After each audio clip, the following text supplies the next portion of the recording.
आखिरकार गुनगुनाउनु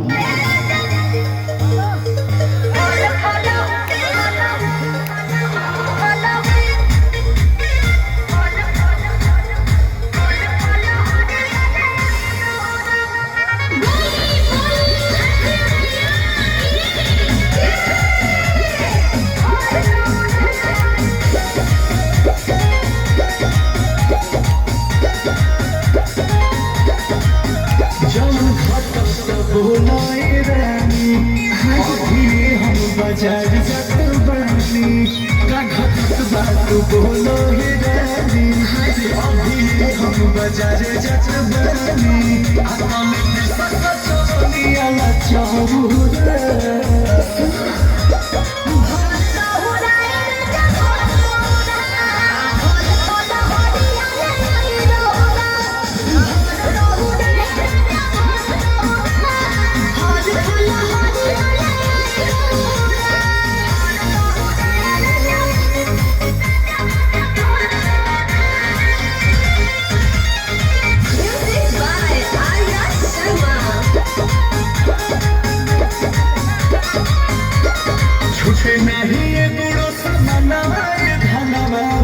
जब हम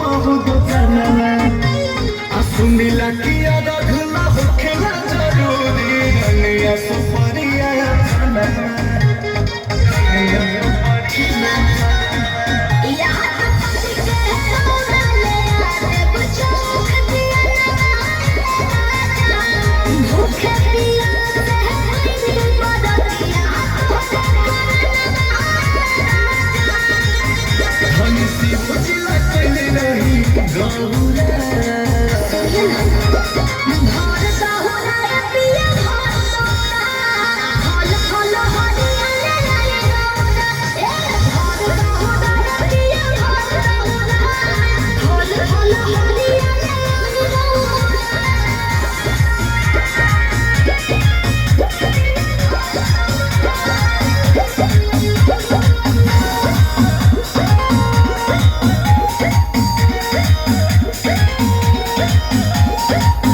साफे अच्छा लिख दो ये धनिया पूजा के सौदा किराना हर साल कारेलू छठ के बरतिया तू ही बजारेलू विधाना सब बता दे सुन बिहोले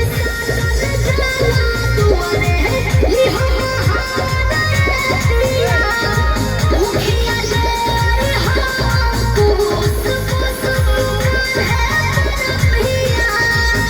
रानी गुड़ के बनाई हाँ चौरा